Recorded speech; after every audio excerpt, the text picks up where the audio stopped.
আসসালামু আলাইকুম প্রিয় বন্ধুগণ, দেশ বিদেশ যে যেখান থেকে দেখবেন এই ভিডিওটি সবাই দ্রুত বেশি করে ছড়িয়ে দেওয়ার চেষ্টা করবেন যেন ভিডিওটি অন্যদের কাছেও পৌঁছে।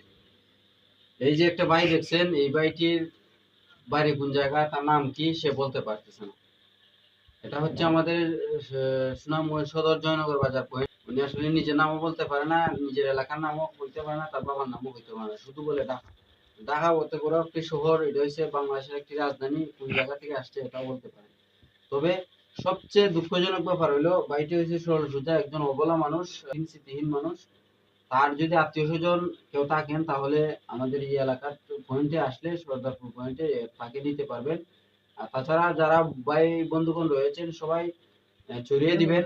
যদি এই ছোট ভাইয়ের একটি উপকারে আসে তাহলে তার আত্মীয় স্বজন পেলে হয়তো একটু অনুপ্রাণিত হবে আপনার আমার প্রতি। কারণ হচ্ছে যেহেতু একটি মায়ের সন্তান, আমারও একটি মায়ের সন্তান, হয়তো তাকে হারানোর কারণে তার পরিবারের সবার একটু কষ্ট দুঃখ আসতে পারে।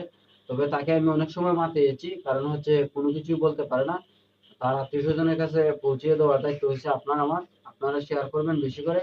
তাছাড়া আর একটা বিষয় হচ্ছে, আপনি আমি যদিও 2 দিন 1 দিন কাঁপাতে পারি সামনে পড়লে বা নিজের আশেপাশে দেখা হলে, হয়তো অন্য মানুষ কাঁপাবে না, কষ্ট করাবে, কাম করাবে, কিন্তু 2 টাকা পারিশ্রমিকও দিবে না বা তাকে ঠিক মতো কাঁপাবেও না।